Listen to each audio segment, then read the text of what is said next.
Hello, everybody, and welcome to the Decouple podcast, where we explore the science and technologies that can decouple human well-being from its ecological impacts, and the politics that can make decoupling possible.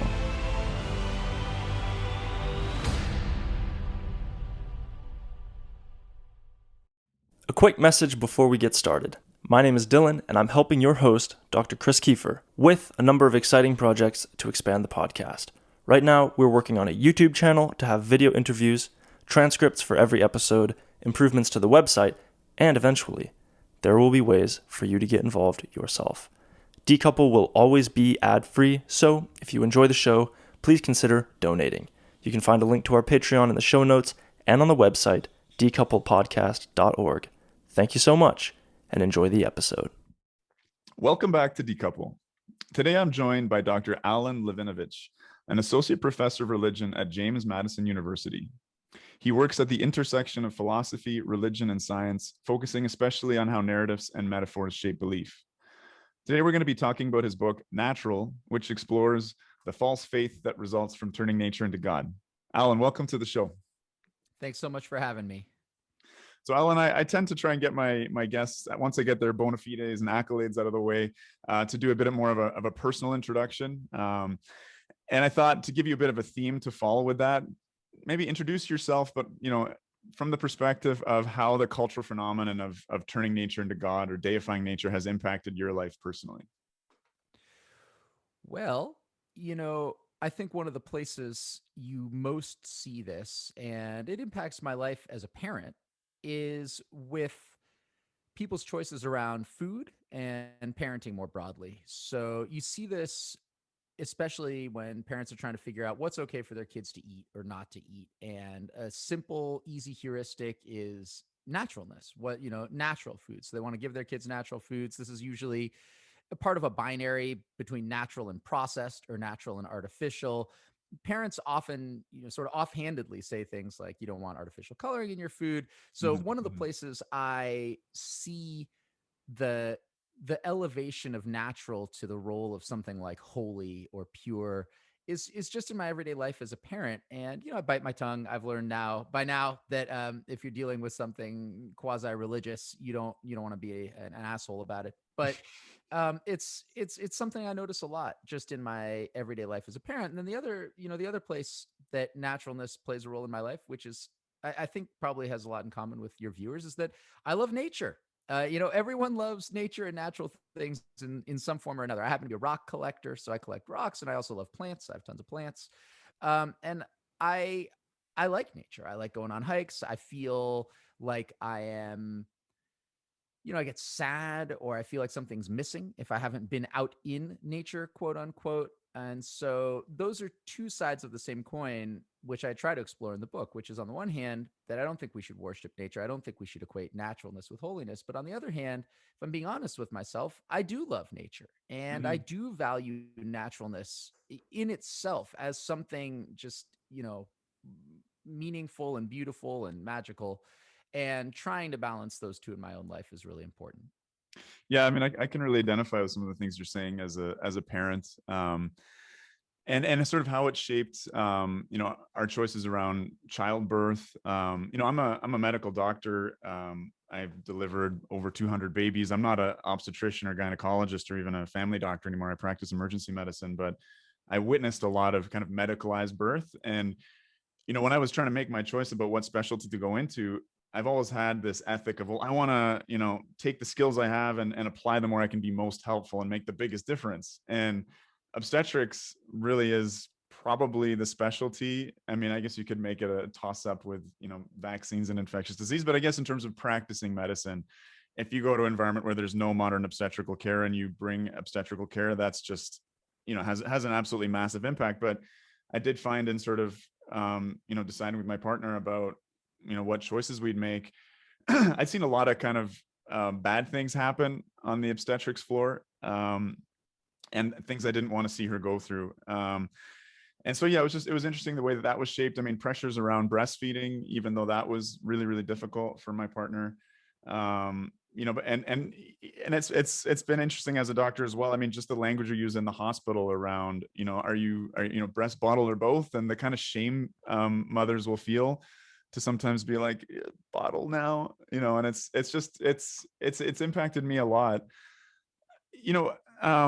One of the things in terms of reading your book, I was thinking about, are you familiar with Noah Yuval Harari's book, Sapiens? It's I like am. that. Yeah. And so he talks about, because we're talking about naturalness and sort of what led to this term becoming, a construct for us. And he talks about like the cognitive revolution. I think it's, 60,000 years ago. And perhaps one of the things that led us to sort of leaving nature in a way, this ability to form large groups and cooperate, and the basis for that being these kind of shared delusions, right? Whether it's, I mean, I don't want to offend anybody, but whether that's God or a nation, or a currency or something like that. And it strikes me that, nature is another one of these kind of concepts that we've invented. So, in your opinion, is it real, and how is it a useful concept? Yeah. So a lot of people I encounter, and I talk about this a little in the book, are of the nature is meaningless. Everything is natural. We're all made out of stardust. Humans are animals. So whatever we make is natural. That kind of school of thought. I don't, I don't think that is an especially helpful way to view nature or naturalness. I don't think it's invented, quote unquote. I mean, everything is invented, right, in the sense that all of our conceptual apparatuses are invented, but that doesn't mean there isn't an analog out in the world. So for me, I think it actually makes sense to talk about naturalness and unnaturalness on a spectrum. I think what we mean by that, generally speaking, is the extent to which human will has been involved in the organization of something. So we see all kinds of organization in the world, crystallography, organ systems, trees, whatever. And there's organization that I think we can attribute to willed human actions. And then there's organization that isn't. And to the extent that natural just means unwilled by humans, Mm-hmm. and unnatural means willed by humans, I think we can create a rough and ready spectrum in which everything that existed before humans were on Earth, that's all natural. Right? That's 100% pure naturalness. Mm-hmm. Mm-hmm. The dinosaurs are 100% natural in a way that cattle are not 100% natural. And cattle are more natural than plastic cattle replicas that might be outside of I don't know, a farm gift shop or something like that. Sure. Yeah. And that's Yeah. simply because cattle, even though they were bred by humans, much of their organization was not willed by humans. We didn't come up with organ systems that nature is where those emerged from. And so I do think that spectrum is useful. I think it makes sense to divide things up in that way, more or less. And I even think it can be a good hypothesis generating heuristics. So if we have if turtles are all of a sudden laying eggs at the wrong time of year, it's reasonable to ask oneself, well, okay, humans put in a new city with a bunch of artificial lights. Mm-hmm. Is that throwing the turtles off? After all, they were in a natural environment that they evolved to synchronize with. Now there's this new unnatural environment. Could that be what's going on with their eggs? Mm-hmm. So I think that natural unnatural is useful. I think it maps onto something in reality. And for me, the problem is not the existence of the concept itself or something like that it's false or it doesn't exist, like ghosts. It is that we understand it well and use it properly. So Mm-hmm. that's my main concern. I don't want to get rid of the idea entirely. I think like one of the anxieties that really gives nature and that concept of natural its potency is the fact that humans are kind of altering nature and fundamentally changing the planet. And I mean, it's on a scale that when you think about us as these kind of tiny little microscopic ants, maybe seen from space with a telescope, I mean, we are disrupting the carbon cycle, the nitrogen cycle. I think humans control about 53% of the world's kind of fresh water flows with our reservoirs and dams and things like that. But of course, I mean, there have been natural phenomena that have also altered the atmospheric composition. There's the great oxygenation event, cyanobacteria, the first mass extinction. Maybe we're starting the sixth. But for you, is that like a key element? Or is it more just that it exists on this kind of, it's human or not?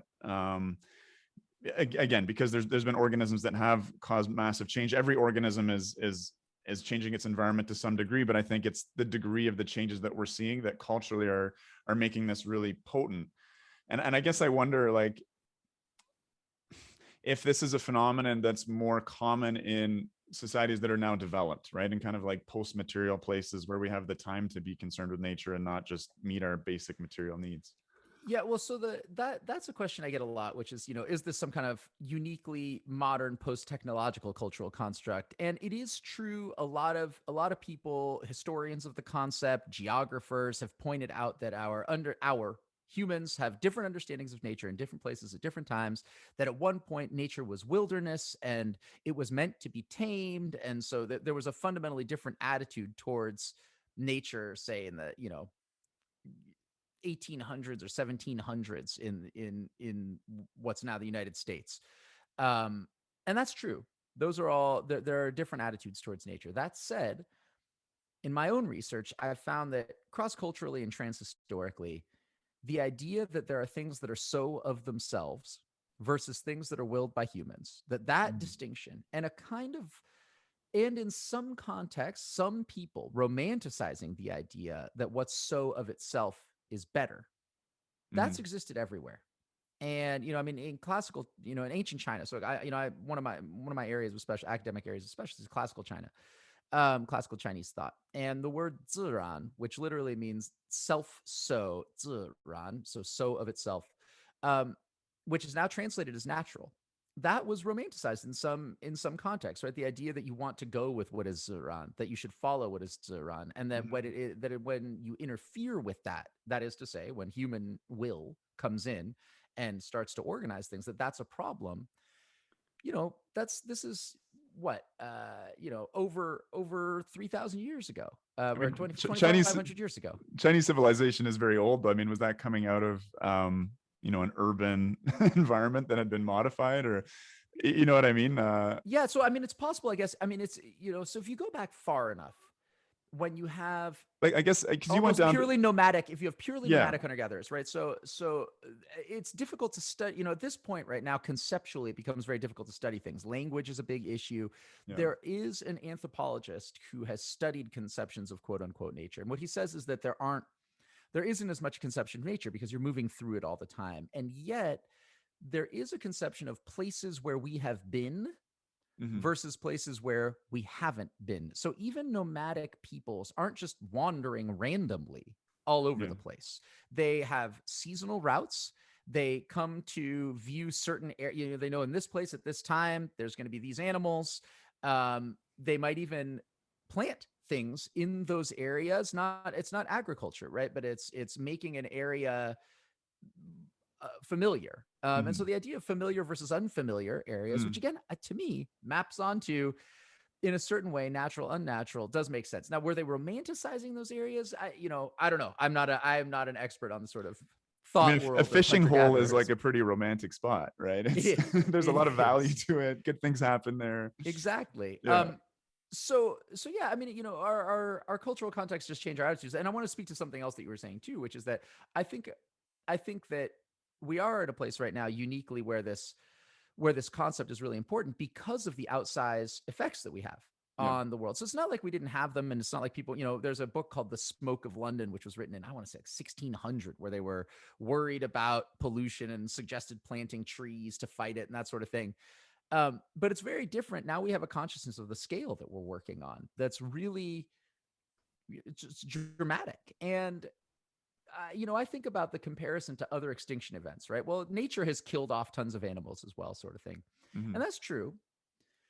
But the time frame, I think, is a bit different. So if you watch extinctions happen over time, some species go extinct. They slowly go extinct as weather changes, for example, but they have a chance to evolve hmm, along with it. So part of the extinction is also bound up with evolution. Whereas I think what we're seeing right now is a very traumatic change to natural systems. And by traumatic, I just mean a short duration. So in a relatively short period of hmm. time, enormous changes are happening, short compared to the other kinds of big changes that have happened in the past. And it's also true that things that we cause, human beings, we just have a different attitude towards than accidents. I mean, we distinguish, in our everyday lives. We say like, oh, I didn't mean to do that. right? And Yeah. we have a different attitude towards solving a problem, in a child, for example, or an adult. We have a different attitude towards solving problems that are willed by people versus problems that are emerging out of accidental behavior. Right. And to the extent that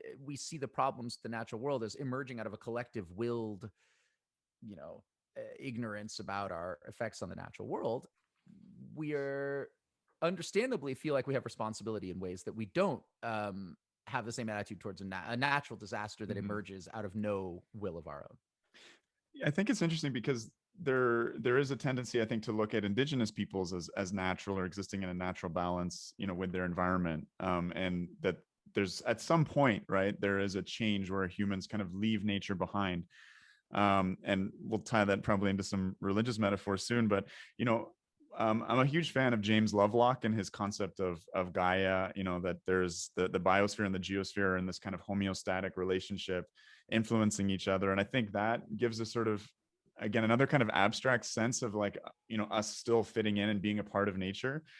Certainly, we're unbalancing a lot of things, and we'll see whether the Earth has the homeostatic capacity to sort of preserve life and us as well. But I think it's an interesting question of sort of when did we depart from nature? And I'm thinking about, as hunter gatherers, killed off the megafauna, for instance, that had enormous impacts. I think the Stuart Brandt's really big on trying to bring back the woolly mammoth as a carbon sink in the Siberian tundra, because they could turn it into grasslands that would sink more carbon than the trees that are there. And the trees, that boreal forest is unnatural in the sense that it used to be trampled flat by this megafauna. So it's like, at what point did humans leave nature behind, or is it just a matter of will? Like, I guess I'm just trying to sort that out a little more in my head. Yeah, it's funny. I mean, I've been working on, for a totally separate project, I've actually been looking into the megafauna Yeah. extinction. And I am of the belief that we don't actually know what happened with them. I mean, having now looked at a bazillion studies, and Right. that I actually think that the human caused extinction hypothesis has gotten too much credit, in part because we feel guilty now about the outsized effects that we're having on the environment. So I think we overestimate, generally speaking, our Mm. effects on the megafauna of the past. And it's really hard to find out what went on because, these like giant sloths or whatever, they're so big that the kind of evidence we would use for human interference with bones, the scraping tools and that sort of thing, you don't really see on Oh, these wow. large Yeah. animals. And so I mean, there's good arguments on either side. I think the reason people jump often to believe the human caused extinction is a function of the guilt that we're feeling right now, and Yeah. also of the fact that we really do have these enormous effects. Now, that's not to say we didn't have effects on nature like this in the past. It's that, and this is where I think the indigenous people's question gets a bit complicated, is I'm not sure that it's not about the technologies as much as it is anything else. So, given the ability to do certain kinds of things, humans just do stuff. Mhm. And there are examples from indigenous peoples doing things that I think we would look at and feel are somewhat questionable. The other thing is that there was a need for indigenous peoples to harmonize with nature, quote unquote, simply because their lives depended on it. Whereas, at least for us in the short term, our lives do not depend on that kind of harmonization, if you will. What do you mean by that harmonization? Like, I'm thinking about Charles Mann's like 1491 book, which documents life in the Americas prior to Columbus, and it's like this was a Yeah. completely managed landscape. The Western diseases basically cleared the land, and there was this illusion of naturalness, but that was only because of this mass die off. What do you Yeah. mean So by what I mean to harmonizing? say, yeah. So what I mean to say is that, so when you're talking about that homeostasis, that idea Mhm. that at a certain, when your technology allows you, for example, to ship things from one place to another, you can simply devastate an area of land and Yeah, then move on. sure. And so by harmonize, what I mean is ensure that some kind of homeostasis in a particular area remains. You don't Right. need that if you've got a train that can ship in all your lumber from somewhere. Now, that said, that said, these problems exist. Again, to go to classical China, there is a text in the Mencius, which was written, give or take 300 BCE, in which he's cautioning against overfishing. And he says, look, if you use nets that are too thin, you're not going to have enough fish in the rivers. And if you cut down trees in all the seasons, you're not going to have enough trees on the hills. So obviously, even Mhm. at that time, people were sort of tempted to Yeah. just cut down all the trees, short term, move on, and then we don't have enough trees. So humans have always been struggling with this Yeah. kind of thing. One of my favorite quotes, it's a Hans Rosling quote. I always get his nationality wrong. I think a Dutch public health doctor and epidemiologist, and he said humans never lived in balance with nature. We died in balance with nature, right? And technology has kind of allowed us to transcend and increase the kind of carrying capacity of how many people can live on a certain amount of land, and starts to sort of shift these balances and maybe cause these ecologic stressors. I think it's interesting when we're talking about like the great oxygenation event and the way that other life forms have dramatically altered the world. And I guess that's still natural. Humans have done that not through our metabolism, but through our technology. And for me, when I was reading your book, I'm like, well, what is the fundamental cause of a departure from naturalness? I don't think it's just like, Homo sapiens or Homo erectus, I think we'd still think was pretty natural, even though he made fires and, had a sharpened tool. But it's the degree to which our technologies have continued to advance. And I think that's a lot of what's causing the anxiety and starting to, make a lot of people question. I think it's a very kind of cultural phenomenon now. People are like, you're a techno optimist, and no, we need to sort of regress backwards. We need to atone for our kind of industrial sins, go back to the Garden of Eden. I mean, you're the professor of religion here, but those are really compelling narratives. Yeah, it is technology, again, emerging out of human will, right? So technology, another way to phrase technology is the willed organization of reality. And that extends to language, which is a technology that we've used to gather people together in certain places, and the ability to communicate things over time, which allows us to develop plans that would never exist if we just had to memorize them, that kind of thing. So technologies of all sorts, willed forms of organization, symbolic forms that emerge from human beings, we do blame those for our problems. And I think a part of the reason for that is that they are at fault for many of the, the problems that we see in the environment, environmental degradation and that kind of thing. And so it makes sense to trace the problems to technology. The problem is that we confuse technology itself with evil. As if we couldn't have also developed technologies and deployed them in such a way that we wouldn't have had these problems. And I don't mean to sound like a guns don't kill people, people kill people sort of person. But the truth is that well-regulated guns wouldn't kill people as much. And so in a sense, that phrase of the anti-gun control advocates is true, right? I mean, guns don't kill people. The problem is guns distributed poorly, or guns that people want too much, or guns that aren't regulated by law, right? In a sense, that is true. And the same is true for technology. It's not that technology destroys the environment and that we need to go back to a time before that. It's that we need to be aware of and concerned about the effects of technology on the natural world, and then deploy it in a way that is effective and understood as something that we want to be careful with. And if we do that, I think technology can actually help us live in harmony with nature. It already does. You've just totally provided me with the soundbite that summarizes the whole raison d'etre of this podcast, by the way. Good. Yeah, no, that was amazing. I couldn't have put it better myself, even though I've been thinking about this for about a year now. So getting back to that, it's interesting, that whole sort of like technology doesn't have a moral valence thing, but getting back to this, again, you're a professor of religion. I want to pick your brain about this, the kind of mainstream environmental narrative. Correct me if I'm way off on this, but humans emerge from this Garden of Eden. We eat the apple of knowledge, AKA maybe technology. That leads us to commit sins against nature. We need to atone for our sins by trying to return to the garden in some way, harmonize with nature, abandon industrial civilization. But eating the apple and getting kicked out of the garden, it seems like it's a one-way street. You're not allowed back in. And I think that's kind of represented by the fact that the more that we've used technology, the more that we've expanded the carrying capacity of the land we can exist on, there's no way back. Like if we try and go back to primitive, there's some anti-civilization people like maybe Derek Jensen who are like, we need to have a mass die-off and people need to be hunter-gatherers again. But short of, an absolute genocide, there's no way to go back. We have to continue to problem solve. Every technology sort of solves a problem and allows us maybe to flourish a bit more, but it creates a new problem. Is that it's when you think about it, it's just such a complete overlay. Is that too simplistic, that Not at Judeo-Christian all. overlay of the I narrative? think that, well, that first of all, it's not a Judeo-Christian, Okay. or Abrahamic. I mean, it is in a sense, or the Garden of Eden itself is Abrahamic, but the idea of a time in the past when people didn't suffer, which then, because of a violation of norms that are built into the world, we now suffer. That idea is just all over the place. Yeah. It is a very, very common idea because it's reassuring. It tells us that there is a way to live in a world in which there's no suffering, Hmm. and that it's our fault, that we have control over it. All we have to do is behave in a particular way, get back to some kind of thing, and we'll be okay, right? Make the world great again. And that kind of nostalgic narrative is very, very Yeah. powerful. The problem is, of course, that's not true. It's not true.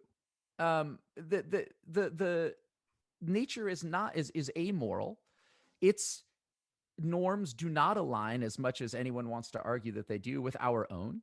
And the example I give in the book, and it's sort of an easy one, but I think it's important, is that nature just loved killing off humans under the age of 5. That's Yeah. just something nature did all the time. It did it in so-called primitive, hunter-gatherer. Like, if you go back 10,000 years, I promise you, kids were just dying by the boatload. And humans decided they didn't want their kids to die as much. And to the extent that that impulse is unnatural, but also good, we need to reckon with that. And what happened when we figured out ways to stop our kids from dying? We got more humans. And now we're stuck. Now we are in a position where either we have to use unnatural means to reduce our population and keep it down, or we have to allow for kids to die again. And neither of those is acceptable to us as humans, which is fine. So then it's obvious that we are beings whose basic moral norms, I think, one of the most obvious ones, we don't want young children to die needlessly. Our moral norms don't line up with the natural world's norms, if you want to call them that. I think Mm. that's an illusion as well. So that's how it is. I mean, childbearing, you bring up the Garden of Eden. It's funny that of the two punishments, right? There are a couple of punishments. One of them was that Eve had to be subservient to Adam, right? Your husband will rule over you. But Right. the other ones I want to talk about here, childbearing is going to be painful, and you got to do agriculture, right? So it's very interesting, Yeah. and it's going to be tough, two very interesting punishments. One of them, I think the childbearing one, just shows how difficult it is to understand. Why would childbearing hurt? Like, it just doesn't make any sense, right? Why would this hurt? This thing that's such a part of it must have been something we did wrong. It doesn't Right. make sense Right. that the world that gave birth to us, whether you want to call it God or nature, whatever ordering force gave birth to humans, why would it make our ability to give birth so painful? That doesn't make any sense. Well, we'll have to ascribe it to something we did, Yeah. so we can make sense of it. Yeah. It's interesting you're mentioning sort of these two choices around, letting kids die or, finding a balance. And I guess, there's that, maybe it's naive, but that kind of idealistic third way. And I think we're seeing it in terms of demography across the world. Once societies reach a certain level of development and wealth, there's a fall in fertility. And across the developed world, we're really seeing that. And I mean, it's causing major sort of potential social disruption, especially in countries that don't allow immigration, like Japan, for instance. And so I think that's kind of the eco-modernist promise, is that you can sort of have it all, right? Humans can flourish if we apply the right technologies, and deploy them intelligently. We can, maintain the development that we have, because there's no, amongst the sort of anti-civilization folks, they kind of think they can throw out the modernity cake, but, eat it too, in terms of, all of those benefits, vaccination, clean water, just the things that we have come to completely take for granted are the product of industrialization. And industrialization, it's a dirty word. And when I think about the dark satanic mills, it makes me uncomfortable. It's unnatural. I don't like it, but I've kind of come to have a more nuanced view of, balancing a humanism with an environmentalism there. Well, so a lot of the strict anti-civilization folks that I encounter, to sort of steel man their arguments, one of the things they would say is, well, you wouldn't have needed vaccines if you hadn't had humans packed into close quarters anyway. In other words, high rates of infectious disease, plagues, pandemics, that sort of thing. Mm-hmm. That's a result of the unnatural activity of humans bunching into urban centers and staying in one place to, cultivate crops or so if you go back further, all the water really was clean, and all of the which is not true actually, because it's interesting if you go back far enough. Again, it gets sketchy to try to figure out when you're doing what's the etiology of the death of this person 10,000 years ago. But it seems like intestinal diseases, especially for kids, were pretty common. Parasites and so parasites and that sort of thing. So that's not true that these things didn't exist, but there is a case to be made that a lot of the problems that we've solved were in part, at least, problems that emerged out of unnatural. Yeah. But again, to me, and this is another thing I want to do in the book, is that I just don't think these binaries are helpful. Simple binaries for analyzing complex problems. It's just so many.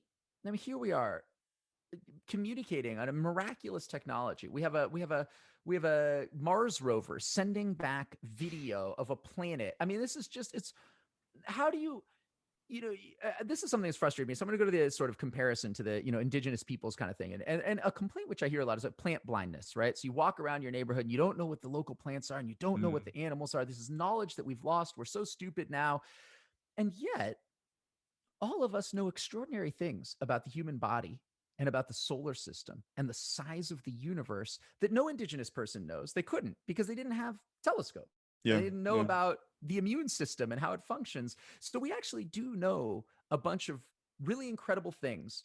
And I don't want to be in the business of being like, well, are we more or less ignorant than pre-industrial peoples? Or, what's the trade-off for having a Mars rover? Is it worth having, I don't know. Like, I don't believe in that. The Whitey on the moon kind of vibe, right? Yeah, exactly. Instead, I just feel like what we need to do is say, okay, what are the problems that we want to deal with? Yeah. How do we deal with them? Yeah. And in some cases, quote unquote, more natural stuff, whatever that, things that aren't willed by humans, or embracing order that wasn't created by humans. Sometimes that's going to be good. That's going to be helpful. Sometimes it's not. And what I really want people to do is just approach the problems that we face on a case-by-case basis without having a preordained heuristic of natural good, unnatural bad, problems caused by humans, nature always great. That is useless to us, in the same way that, but thinking is hard. Kurzweil sort of like thinking is hard, right? It's metabolically costly. Like, there's a reason that we love these like super simplistic heuristics, right? Exactly right. We need simple cognitive heuristics to save us mental labor. I understand that too. Yeah. So but there's not there's been times when there's been a real, I feel like there's been times or like in the field of science, like it really, it demands skepticism. It demands that we kind of turn on that systems to thinking and abandon heuristics, but really, and kind of logic and reason through things. Because I really want to respect your time, because you're going to get vaccinated. Speaking of technologies, I wanted to make sure I cover some other topics with you. Because nature is... we're doing okay. We're doing okay. Okay, great. Nature is something that's really a fundamental part of a big disagreement between the eco-modernist community and the traditional environmentalist community, both of which really value nature, but have really different ideas of how to integrate or interact with it or save it. And on the traditional environmentalist side, it's very much about, again, what we sort of talked about. I was calling it Judeo-Christian, but perhaps it's much more broad than that, but sort of atoning for our sins, returning to nature. And on the eco-modernist side, it's this idea of concentrating and intensifying human activity, embracing the artificial, to sort of concentrate our population, our impact, so that we can rewild and kind of allow nature to go back to itself. And there's such kind of warring visions, and that would cover things like, the kind of agroecology movement of, no, we should have humans going out onto the land and creating sort of permaculture farms, which in of itself is a really big manipulation of nature. And it's just interesting though that these two groups that ostensibly care about the same thing just have such kind of warring and opposite opinions of it. And I'm tending to find myself, I'm never really comfortable slotting myself into any ideology or religion, but I'm attracted by a lot of the ideas from the eco-modernist sphere. But I have to say that, like, the idea of living in a crazy 100-story building packed in like sardines with other people, dystopian sort of like vertical farms powered by nuclear energy, it doesn't feel homey and good to me. Even though I do think that it's probably the best way to try and avoid catastrophe and preserve nature. And like you, I love that sort of wild, untouched nature thing. But what are your thoughts on that? You've written for the Breakthrough Institute before. Um, Yeah. So okay, so I'm sure listeners and you probably heard of like E.O. Wilson's biophilia hypothesis, which is basically this idea. He thinks that we're, evolved to like nature and natural landscapes, and we love nature because it's a part of who we are as organisms. So I'm not sure. I don't know about that. I don't know is what that true? Yeah.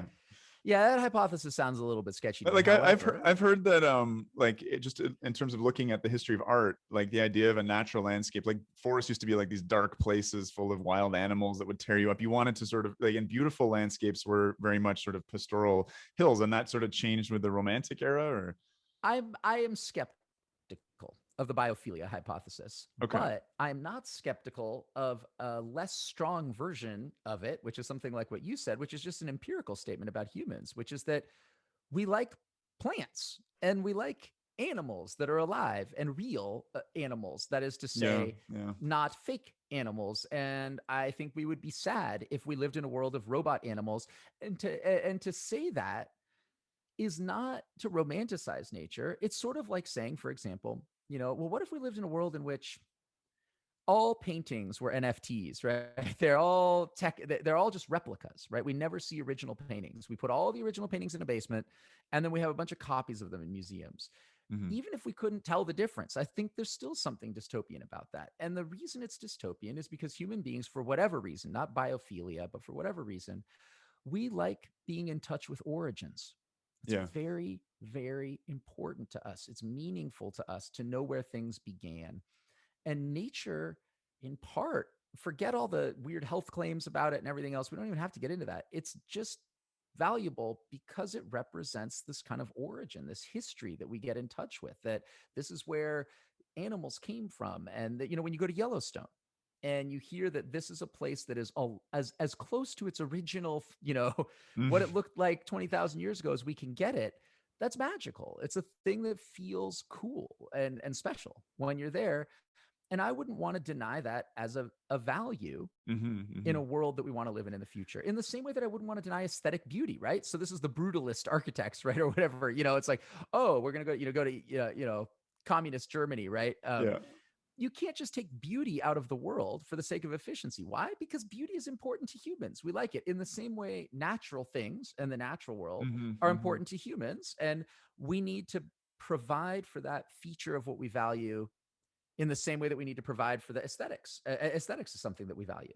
Yeah, I think the image that accompanies the Eco-Modernist Manifesto is, I think, just on the border of Hong Kong, where you have this like high-rise building next to, I think it's jungle. I might be wrong on the location, but I think the problem is maybe I'm not sure if I'm using the right word here, but like a totalitarian idea of it's got to be, it's, and I think caricatures of eco-modernism are kind of what I described before, but surely there's a more nuanced way of looking at things, and that there would be like and again, this kind of sounds funny and hubristic to be like planning out this imaginary fantasy world of mine, but that there would be farms that you would visit more as working farms, but it would be more something that you'd go on a field trip and visit to get reacquainted with origins, because we've realized that kind of farming is actually so impactful. Like and it's funny the way that Greens are horrified by the idea of like lab grown meat, or like I think this concept of yeast brewed milk is incredible. Like if we could get rid of the dairy industry and just the enormous ecological impacts that it has, I'm not sure what the kind of energy requirements are, how it balances out, but to me that's a really attractive idea. And then you keep some working dairy farms as a sort of boutique thing that we can stay in touch with that history. But it just seems like eco-modernism, when it's kind of caricatured as well, I mean, could have really brutal ideas about indigenous people and their right to sort of traditionally use and occupy their lands. Like, and that's a scary idea. I think that's what turns people off a lot. Well, look, I mean, if there's one thing that's sort of the Greens, traditional Greens, I like this idea, and I talk about it at the end of my book, the idea of monoculture versus polyculture. Yeah. I think one thing, let's take, yeast brewed milk or artificial meat or whatever it happens to be. I think those all have great potential, but it's going to be very different depending on what culture you're going into. So, in Argentina, they're not going to be as pleased with the idea of, beautifully lab grown steaks, in part because it's really going to cause a lot of cultural trauma. And if that were widely adopted, a lot of the identity of Argentinian beef and that sort of thing would go away. Yeah. And each culture, each, from a family on up, but different nations and different cultures have different things that they value. And my vision of a world, of an ideal world, and how we relate to nature is one in which we combine our awareness of the impacts that we have and our duty to be responsible when it comes to preserving the natural world. We combine that with a really nuanced, idiosyncratic approach to how we are going to implement a responsible vision in every part of the world. And that means talking to people on the ground and saying, hey, look, what do you care about? Do you like the idea? What are the things that are important to you? And what are the things that aren't important to you? And I don't think we're going to have, or I don't want to see, a homogeneous, monocultured world in terms of how we relate to nature. I think there may be places like Hong Kong, right? Like that picture, there's going to be a wall and there's going to be these super high-tech highway, Tokyo, whatever it is, that's going to be in some places. And in other places, it's going to be much, much different. There's going to be much more integration of the places where humans are living and the natural world. I would like to see a diversity of ways that we deal with these questions, depending on the history of different places, um, the values of the people that live in those places, and I think we can do that, provided that we step back from the very tempting idea that there are just simple ways to do things, and some are right and some are wrong, and that's that. And I say that as much for people who hate the idea of lab grown meat as I do for people that love the idea of lab grown meat. Right. It was only what 50 years ago that the vision of the future of food was people pushing buttons, Jetson style, and a Right. Thanksgiving dinner would rise out of the middle of the table. And lo and behold, it turns out that once people had enough food, were privileged enough to have enough food, they didn't like that. It turns out some people like to cook for themselves. They like to know where their food comes from. Those are just values that people have. So we're having to rethink, in a way, our relationship with what ideal food looks like, in part because certain aesthetics that we thought we understood, we don't. Right now, people want to brew beer in their basements. It's Right. Right. and so I don't know. That's a very long-winded way of saying that I'm not sure what the future of our relationship with nature is going to look like, but it will entail responsibility and also a nuanced, localized approach to what kinds of interventions we make. Okay. I wanted to shift gears a little bit to talk about how, some of our sort of climate solutions are being impacted by this kind of deification of nature, how certain doors are being closed and other ones, held wide open. And one of those is in the area of so-called renewable energy, where the properties of the natural forces that move a weather harvester, a solar panel, are imbued with the same qualities as the nature from which the energy flows emerge, right? And there's a great quote from Václav Smil, recently kind of made famous because he's Bill Gates' favorite writer on these issues. But he talks about, he's like, when I look at a windmill, I see like the embodiment of fossil fuels. Large trucks bringing steel and cement to the site, fossil fuel powered excavators and cranes.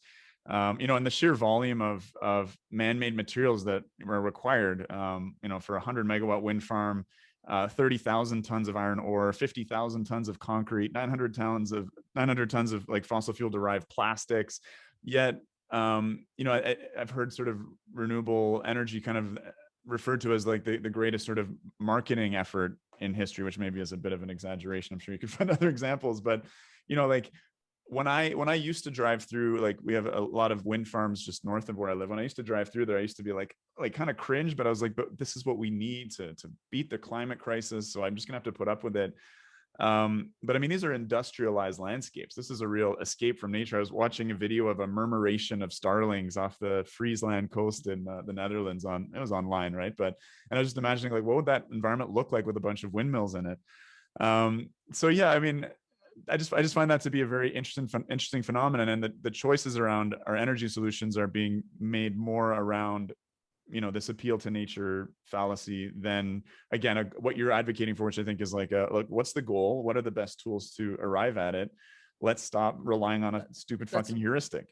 That's exactly right. So I mean, with renewables, it's great. It's solar and wind. I couldn't agree more. Which is that I think our ability to objectively weigh the benefits and costs of those technologies is interfered with by the conflation of the technology itself with the thing that's powering. The sun is not actually what solar energy is. These are, you're using certain metals that need to be mined to make these panels that need to be disposed of when they get thrown away. Things that I really think what people are imagining is just the sun beating down on a plant leaf and spontaneously creating energy. So that's bad, right? What we really need to ask was we need to be able to ask in an unbiased way, what are the cost and benefits of this? Now, interestingly, when I was in Japan, this is something that didn't come up in the book, but I was visiting Fukushima, the area around Fukushima, and interviewing people about their perspective on nuclear energy. And there was this one guy, sort of a wealthier guy, who had installed a fairly large set of solar panels on his own property. So not industrial, but enough to power his home and also the sake operation that he was running there. So he had he grew his own rice and made his own sake. So I asked him, is Fukushima sake, or you know what I mean? Was it it's grown in the prefecture? Yeah. Okay. Yeah. Okay, cool. And so I was asking him, why did you install these solar panels? And what I expected was a diatribe about nuclear energy and how bad nuclear energy is and how unnatural it is and how natural energy is better. And that was not what he said at all. The reason he installed the solar panels was because he liked to know that he had control over his own energy and it wasn't the government. And what came out that for him, the relevant consideration with nuclear energy was that nuclear energy is necessarily top down from a government that he doesn't trust in places that he can't investigate. He said, come with me. Look, you can walk right up to the solar panels. And what was fascinating to me was that this is a value I'd never thought of, which is the extent to which people feel like they control their own source of energy. And that's really important. The feeling of autonomy, of self-sufficiency, of not being, in the thrall of a government that you don't trust is just something that had never crossed my mind when it came to what kind of energy we want. Now, I'm not saying that should be the value that we insert, but again, getting outside of the natural, unnatural dichotomy allows us to see all of these other factors that we might not otherwise see and weight adequately when we're stuck in that binary. Yeah. I mean, it's interesting. I mean, this guy's sake operation and his house, obviously it's feeding off the sun during the day, but there's nighttime and clouds, and the Japanese grid, since they've shut down nuclear, is relying much more on gas and coal. So, I mean, that's I think I would love to be able to just kind of fall into the grand narrative and, believe the hype. And I wish it was true. I wish that, solar panels were incredibly power dense and we could just put them on our rooftops and not industrialized landscapes. But, in terms of deep diving this issue, I have really arrived at the importance of the need for nuclear energy. And it does conflict with those sort of postmodern narratives, right, of wanting control and distrust of progress and large institutions and things like that. But it is interesting how, humans are very comfortable with combustion. It's natural, right?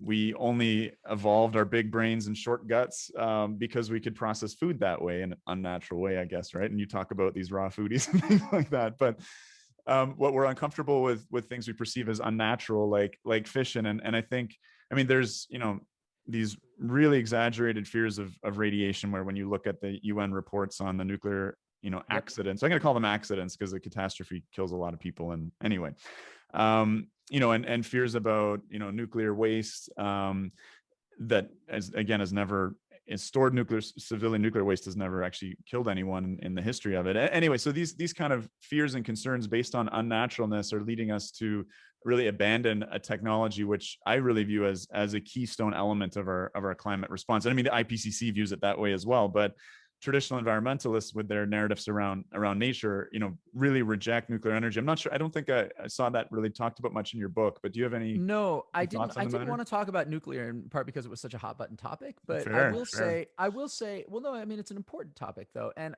what I would say, this is something else I've been bringing up a lot, because I think it's increasingly important. I think about it with vaccines right now as well. Yeah. There's a term from philosophy of technology and history of technology called epistemic opacity. And what this term means basically is that when something is epistemically opaque, you don't know how it works. So Did you say what epistemic? epistemic, What does that mean? Sorry. that's just like theory of knowledge. So it Okay. applies to knowledge. So Okay. opaque to your knowledge. So Okay. epistemic opacity, what that means is, let's say I look at my iPhone. It's epistemically opaque to me. I can't take it apart. If I did take it apart, I wouldn't know how it works. Yeah. There's just nothing that's totally opaque to me. And you hear this contrasted sometimes, often with the same sort of romanticize the old farm, right? Which is like, well, back in the day, I could fix my tractor myself, right? Like Yeah. I opened it up and I knew exactly how it worked. There was a gear here and a gear there, and that's that, right? So that's epistemically transparent. And I Yeah. think that Yeah. as technology becomes a bigger and bigger part of our lives, and as technology increasingly advances, more and more of our world is epistemically opaque to us. We don't know where our food comes from. It's impossible to understand the chain that Yeah. gets foods to us, or even the farms on which they're produced, which is why it's so dystopian when Michael Pollan's like, let me take you to the lettuce washing facility where 1 million tons of lettuce are washed, by these machines. That's all very opaque to us. And epistemic opacity is scary. It's disempowering and it's alienating. And so a Yeah. lot of what I think is going on with the desire for naturalness is the desire for at least the illusion of epistemic transparency. With a Mm. nuclear power plant, no one knows what the hell is going on in there. Well, especially And because I was talking to a French expert, and they were saying up until the '90s, every high school class would tour a nuclear plant, right? yeah, And well, so it was, that's an and important the thing. acceptance of nuclear energy was much Yep. different then, and the energy literacy was much different then. There's a recent Yep. a recent poll that says that the majority of people under 30 years old believe that nuclear kind of contributes as much CO2 to the atmosphere as Yeah. gas or coal, right? And and I think This you took them behind the epistemic you got opacity. rid of Yeah, the you make it opacity. transparent to people. You Yeah, got rid of the yeah, opacity. Exactly. This is something I talked about. I wrote an article along with another woman who's a sociologist, Jennifer Reich, who's expert on vaccine refusal and reluctance. We right. wrote this in April 2020. We were like, look, these mRNA vaccines, they're more epistemically opaque. I mean, we didn't use that term, but like that's what we're saying. They're more opaque, epistemically opaque to people than other vaccines. So there's going to be increased reluctance, and people are going to use analogies to technology and unnaturalness to make them scary. And lo and behold, Boom. what are people saying? They're like, it's reprogramming this isn't a normal vaccine. It's reprogramming your DNA. Notice the technological metaphor. So there's this already a kind of paranoia about a world of opaque technologies, and that vaccine slotted neatly into those fears. And it's a big problem. It is a big problem. You've got guys like Alex Berenson, who's, ostensibly knows what he should know what he's talking about how these vaccines are very different from other vaccines. And to the extent that they're different in the sense that he doesn't understand them as well, that's true. Maybe people don't understand them as well, and that makes them different. That doesn't make them more dangerous, but it does make them feel more dangerous, and they participate in the same kind of feeling of danger that attaches to all technologies that emerge and are epistemically opaque. Now, I just want to say one more thing about this, though, which is that people defend that reflexive paranoia. So someone like Taleb likes to talk in this way with something Taleb like Nassim, Nassim Taleb, anti-fragile, like the precautionary principle. So they'll say, well, the reason we're scared of things that are epistemically opaque is that they haven't been around for very long. And transparency comes with being time tested. And nature is the ultimate laboratory of time testing things. So we know that what's natural is better or safer simply because it's been around for longer. After all, it made all the systems, it organized all the systems. So I hear that kind of argument. And, it's sort of true, but it's also sort of not true, because there are plenty of things that are new. We're innovating all the time. And to the extent that grinding that innovation to a standstill would represent the obvious sort of embodiment of the precautionary principle, that would be ridiculous. Instead, what we do is we take the knowledge that we have and carefully construct new things that we believe are safe based on prior knowledge. That's the illusion with something like the vaccine, right? So people are like, oh, it's this totally new thing. We don't know anything about it. Or with genetically modifying vegetables, right? It's this whole new way of modifying vegetables. Like, how can we know if they're not going to turn into monsters? And it's like, well, the answer is that we understand how the technology works. It's like if we have a new kind of transplant technology, it's not like we don't know whether that transplant's going to turn into an eggplant inside the human's body, because we actually know how organs work. We have prior knowledge. It actually isn't just some sui generis technology that we don't know anything about. And so dialing people back from that understanding of what a new novel technology is and allowing people to see that it's part of a long chain of knowledge that isn't necessarily carelessness is carelessness. It's not novel technology. Yeah, yeah. You can introduce an invasive species or a disease like with the American chestnut, right? We blew that species away, not with a new technology, but just by not being careful Hmm. with bringing in a blight that affected the trees. So we confuse novel technology with lack of care, Yeah. and that's just a technology that's a confusion that we shouldn't make. Hmm. Hmm. Yeah, I mean, there is an interesting triad. I think trifecta is probably the wrong word, but there's a lot of overlap between the argumentation of the sort of anti-vax, anti-genetic engineering, anti-nuclear groups. Like, those of us involved in advocacy and looking at these issues, we're like, oh my God, I've seen that argument before, right? And these Exactly. kind of appeals to emotion. It's interesting on the genetic engineering front and on the precautionary principle front, like, like the kiwi, as an emergency physician, I see a lot of severe allergic reactions. The peanut, these are natural foods that have an incidence of causing a severe life-threatening medical illness that would never be tolerated in terms of the genetically engineered foods and the sort of testing that they undergo. So and I guess, so you could say similar things about, when you do empiric studies of comparing energy sources and sort of deaths per terawatt hour, nuclear is, depends how you look at people falling off of roofs, installing solar panels and stuff like that, and factoring in a few other issues. But, it's unambiguous that nuclear is almost, it's at the bottom, and it's probably the safest form of energy, but that requires, not appeals to emotion. It requires actually looking at data and evidence. And I really do wonder, whether we're kind of lost, because it feels like there's a kind of decadence that sets in once a society gets to a certain level of development and satisfies its material needs. And I think we're seeing that in the US and in Canada and Europe with,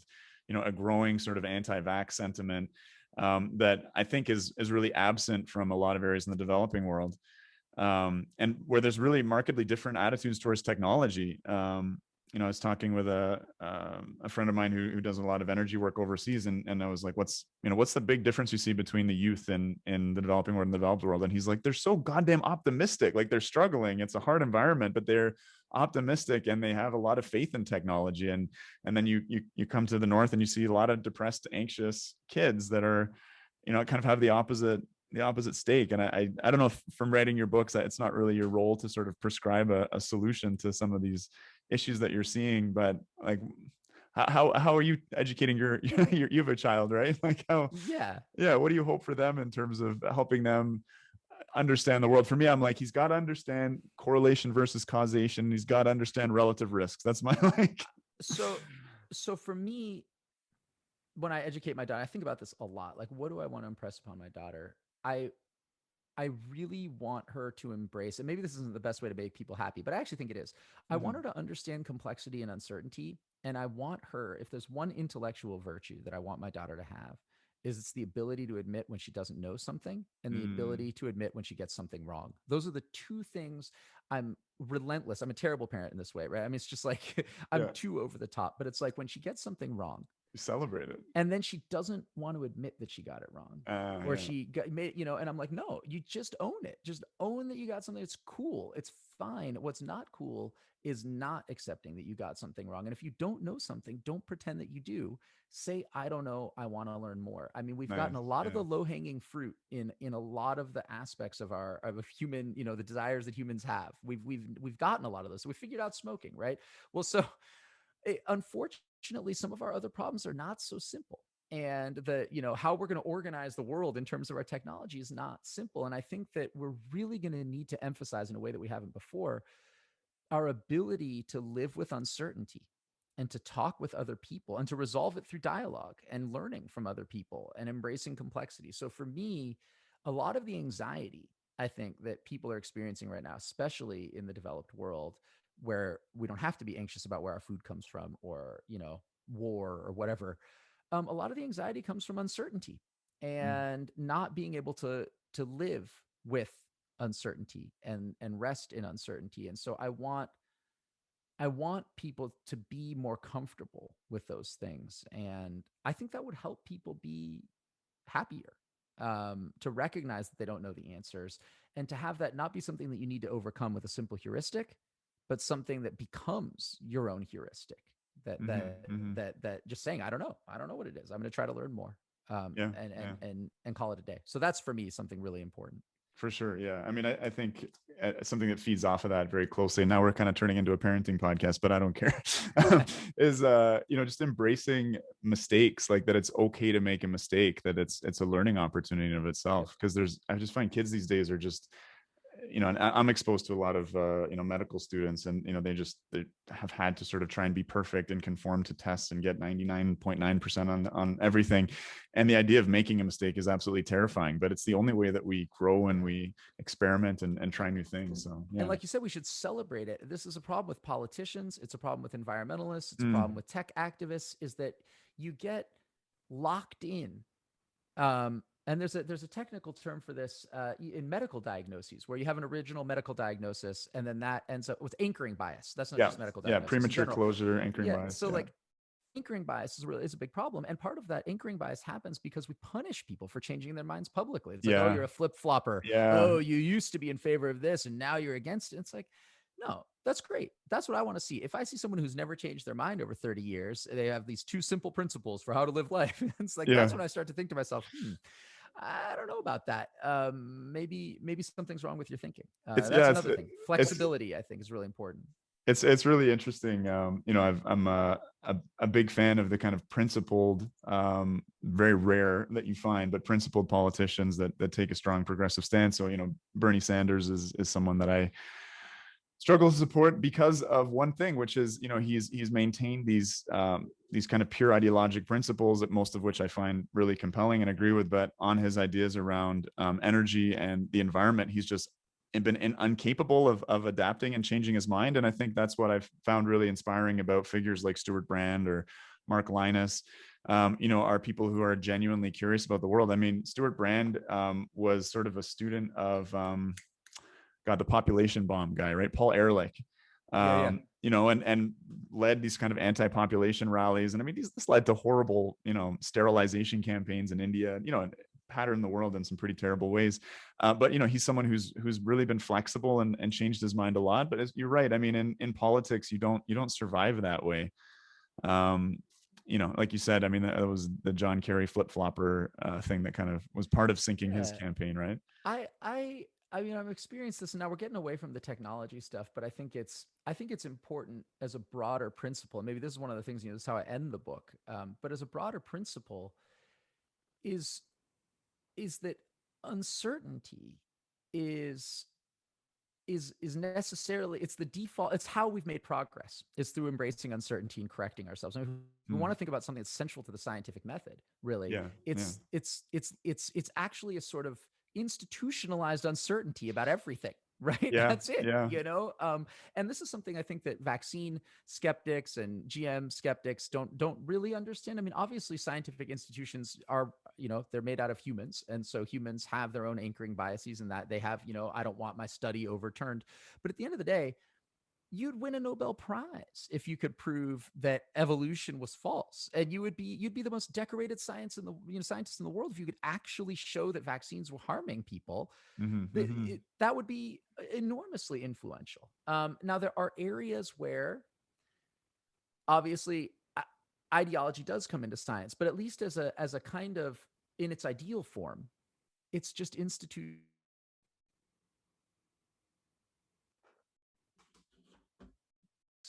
And I think that's just fantastic. And the reason we needed to institutionalize it, I think, is in part because humans naturally are so averse to it. Right. But it's something that we need to become comfortable with. I mean, one of the things, again, to talk about this in contemporary context, the pandemic was so freaky for people because science did something. And again, historians of science call it backstage, front stage. So they were saying basically between the beginning of the 20th century to now, science moved from backstage to front stage. And when it was on the backstage, it was just a bunch of people in a room. No one ever saw them. And then they would come out with a statement from their institution about what the truth was. Now people are watching what science looks like in real time. Yeah. And it's not that science has changed. People have always been debating things and having ferocious battles and coming up with different kinds of evidence. But it wasn't public in that way. And I'm not saying that's bad. Transparency is a wonderful thing, but we're suffering psychologically because now everyone's being forced to live the uncertainty that once only belonged to a particular kind of profession, right? Right, I mean, it's right. sort of like now that we're surrounded by food, we're all forced to be monastics, denying But ourselves we're the things living that that we want, we're living that uncertainty, but I think we also deify science. And you talk about how nature is kind of a mercenary that can be deployed for any argument, and as is science. You can find studies by outliers with maybe really terrible methodology that like the Wakefield study on vaccination. So I mean, that's a really, really tricky thing about this all, like as you said, coming onto the front stage, because it used to be sort of, okay, we've got all these studies, let's get a consensus committee to look at them. Okay, we'll come to the public now with this recommendation. But now, anyone can quote a pre-printed study that's not been peer reviewed. And unfortunately, the way social media works, people don't read in depth. And, well, I agree with that title. The problem's the deification, right? This is, again, the problem. Science is great, but you can't deify science. You can't, first of all, you shouldn't read it. Science is not a book of facts, right? It's not like the big book of science facts and you open it and follow the science. It's like not a choose your own adventure. It's a method. Yeah. And in that sense, should be internally resistant to that sort of deification. And yet, we need that. We need. I'm thinking about like, Extinction Rebellion or Greta Thunberg or others who, we follow the science, right? But it's, again, it tends to follow the convenient science often, right? Anyway, I think that's probably a great place to leave it. It's been a real pleasure talking with you, Alan. Yeah, thanks so much for having me on. Great conversation. I really enjoyed it. All right, well, what are you working on right now, just for our listeners? Is there another book coming out soon, or what projects do you have on the go? Believe it or not, this is the first time I guess I'll talk about this in public, but like I've been working on, I stepped away from, I know, right? Scoop. Breaking news. I've stepped away from Twitter for a while. And I also stepped away. I just finished a big article for Vice about uncertainty, medically unexplained symptoms and long COVID. But I'm now stepping away from that. I'm working on a young adult book about a fiction book. So you're asking about kids, and it's a book about a young girl who discovers she can hear plants, and they are plotting to kill off humans because humans are putting the world out of balance. And so she has to go on a trip to speak with the plant leaders and try to convince them not to do this, find out about the plant and convince them not to do it. And so it's, for me at least, a way of working out exactly the kind of stuff that you're talking about, the sort of, it's all humans' fault. Humans are bad. They're like an infection. It's a disease. Nature is healing. Right. Out of that, well, how do we deal with that? How do we reconcile, our love of humanity and our love of the natural world and the obvious love that humans have for it with this, I think, pessimistic sense that we have, that we've just ruined everything. And like humans themselves are the disease. And the best thing we could do is just, kill off 9/10 of humanity so that we could just reset and go back to the natural world where everything was great. So that's the next project. And the audience is young adults, you said, or from, what do they always say, from 10 to 100? But yeah, it's gonna be target. I'd like it to be something that a 12-year-old could read. Cool. Yeah. All right. So we'll look out for it. And yeah, thanks. I'm eager to find another excuse to get you back one day. So thanks again for agreeing to come. Absolutely. I'm really happy to be on. Take care.